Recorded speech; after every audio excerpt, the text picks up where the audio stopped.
Le procès Robert Guéhi suit son cours en Côte d'Ivoire. Anselme Sekayapo, principal accusé de l'assassinat en 2002 du général, a nié mardi avoir appuyé sur la détente et même être présent sur les lieux du crime. Au Cameroun, le bureau politique du Manidem, parti d'opposition, demande au président Paul Biya de ne plus se représenter à l'élection présidentielle de 2018.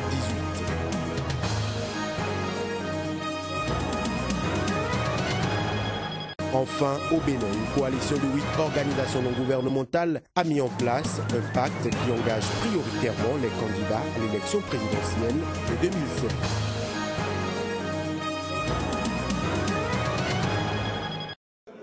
De son vrai nom, Anselme Sekayapo, le commandant Seka Seka nie en bloc les accusations qui pèsent sur sa personne, réfutant le témoignage selon lequel il aurait été vu tirant sur la femme du général Robert Guéhi.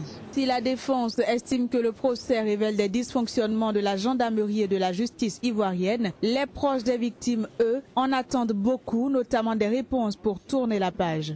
J'espère de ce procès des réponses aux questions qu'on s'est posées depuis le 19 septembre 2002. Donc on espère vraiment des réponses, on espère entendre la vérité pour pouvoir passer à autre chose, pour pouvoir enfin faire notre deuil. La défense soutient également qu'il n'existe aucune preuve incriminant l'accusé. Mais il n'y a aucune preuve.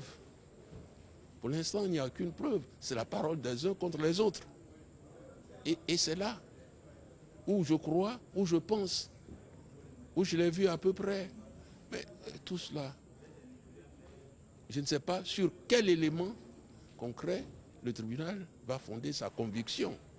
Surnommé le Père Noël en treillis, Robert Guéhi avait dirigé la junte après le coup d'État du 24 décembre 1999. Il avait été vaincu par l'ex-président ivoirien Laurent Gbagbo à la présidentielle de 2000. Il a été tué par balle le 19 septembre 2002 avec toute sa famille.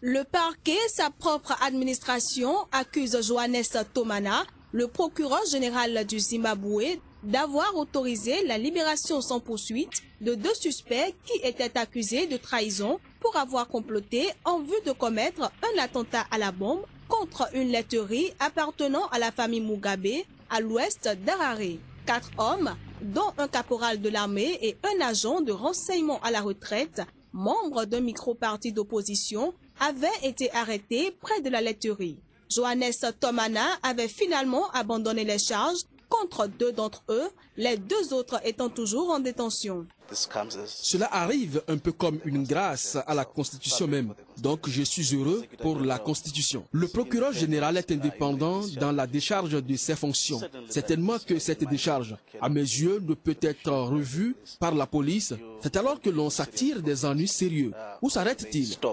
Johannes Tomana, 48 ans, connu pour être un fidèle du président Robert Mugabe, a souvent été critiqué par l'opposition pour ses décisions partisanes en faveur du pouvoir. Il avait été condamné l'an dernier à 30 jours de prison pour abus de pouvoir après avoir refusé de poursuivre un député de la majorité accusé de viol. Il avait pu échapper à la prison après avoir finalement accepté d'entamer les poursuites contre le député. L'année dernière, il avait pourtant provoqué la colère de Grace Mugabe, la première dame du Zimbabwe, en déclarant que les jeunes filles de 12 ans devraient avoir le droit de se marier. Le tribunal d'Harare devait décider plus tard, dans la soirée de ce mardi, si le juge serait ou non libéré sous caution.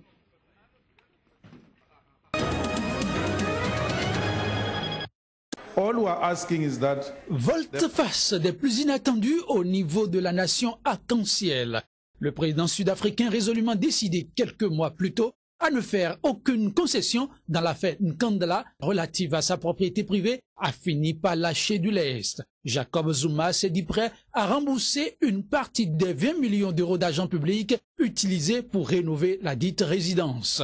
Sous couvert de travaux de sécurité, la maison avait notamment été enrichie d'un poulailler, d'un amphithéâtre, d'une piscine. Tout ceci aux frais du contribuable. Les factures avaient apparemment été gonflées. Interpellé, Jacob Zuma, exonéré de toute responsabilité par sa majorité parlementaire, s'était pendant de longs mois vertement opposé à rembourser le moindre centime.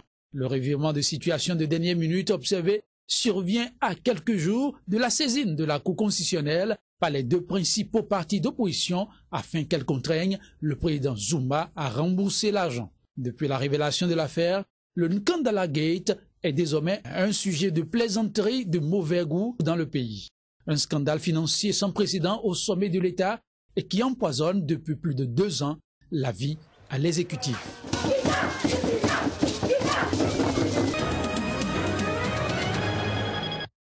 Les membres du bureau politique du mouvement africain pour la nouvelle indépendance et la démocratie Manindem ont déposé une lettre au gouverneur du littoral où ces derniers demandent au chef de l'État camerounais de ne plus se représenter aux élections présidentielles prévues en 2018.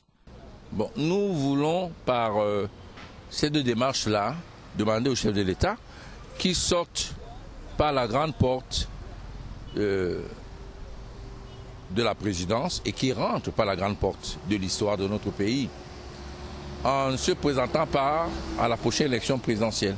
Le Manindem propose au chef de l'État camerounais d'organiser des assises nationales où les forces représentatives du peuple vont se retrouver pour débattre de l'avenir du Cameroun, de procéder à la révision du code électoral de façon consensuelle, afin de l'arrimer au nombre international et d'organiser des élections générales transparentes et équitables. Pour ce parti d'opposition du Cameroun, en prenant ces initiatives, le président de la République du Cameroun non seulement ouvrira un avenir radieux au Cameroun, mais aussi aux populations. On est dans un contexte où les présidents ad aeternam, ça n'existe plus. En refusant de se présenter, bien ouvre des perspectives pour notre pays, ouvre même des perspectives pour son parti, où la démocratie va mieux s'installer. C'est tout ce que nous demandons. Nous tendons une perche. Sortez par la grande porte du pouvoir et rentrez par la grande porte de l'histoire. C'est ce que nous proposons à Paul Biya. À noter que le courrier de ce jour a été déposé au secrétariat particulier du gouverneur du littoral suite à l'indisponibilité de ce dernier qui présidait une réunion.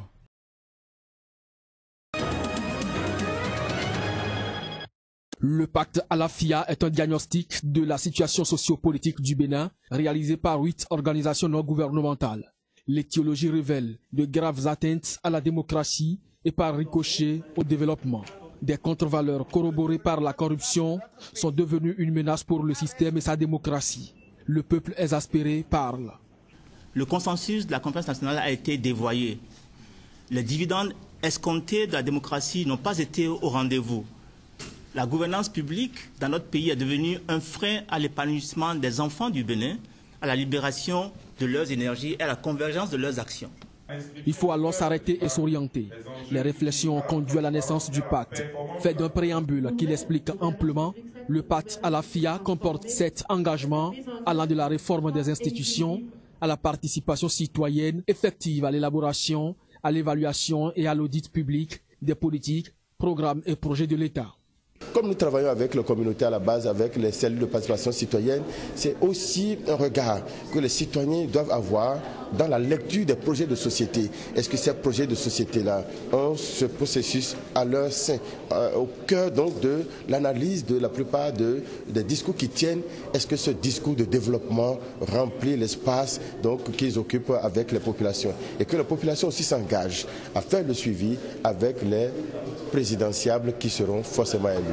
Pour ces ONG, aussi bien le prochain président que les citoyens doivent prendre l'engagement de placer au cœur des débats les enjeux liés à la transparence pour les uns et le suivi du respect des 7 engagements du pacte Alafia pour les autres.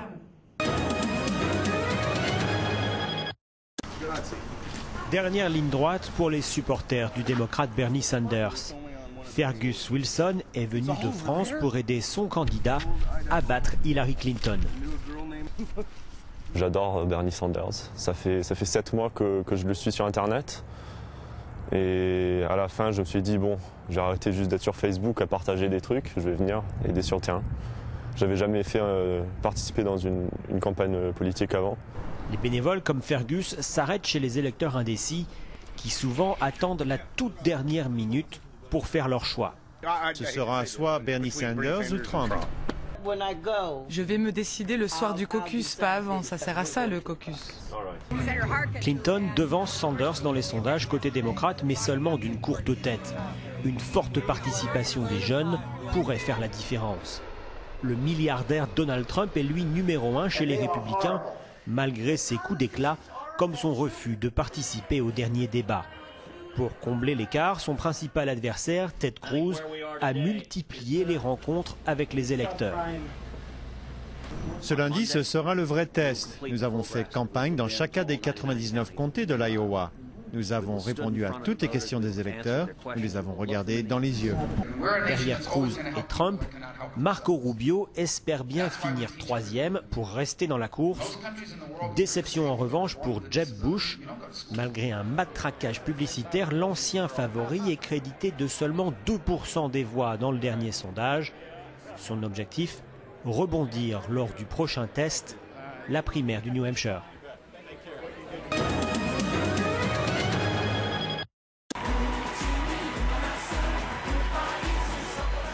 Un jingle pour attiser la flamme olympique des Brésiliens à 6 mois des Jeux de Rio. La ville sprinte désormais dans la dernière ligne droite avant le lancement des premiers JO de l'Amérique latine le 5 août prochain. Mais le pays, en pleine crise économique, n'a pas encore la tête aux exploits sportifs. Tandis que le gouvernement impose des coupes budgétaires dans différents secteurs, certains dénoncent les près de 9 milliards d'euros dépensés pour l'organisation de l'événement. Les habitants de Rio se fichent des JO. Nous, on ne va pas en profiter des JO. Les touristes vont arriver et vont penser que tout va bien, que la ville est merveilleuse, alors que ce n'est pas vrai. La ville est dans un chaos total. Rio a réduit de près de 20% les dépenses prévues pour les JO.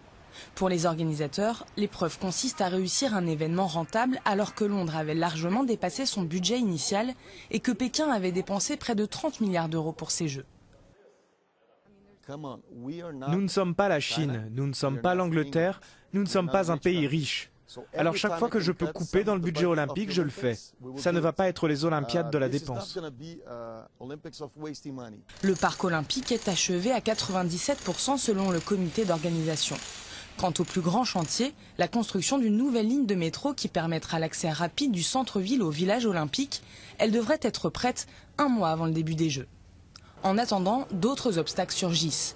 Récemment, le virus Zika, transmis par des moustiques, s'est propagé en Amérique latine et particulièrement au Brésil.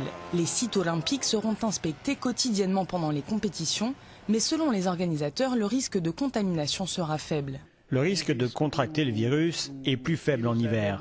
Donc, comme les Jeux ont lieu en août, le risque sera faible. Enfin, différents scandales politiques ont éclaté ces derniers mois, y compris au sommet de l'État et même au sein de la communauté olympique.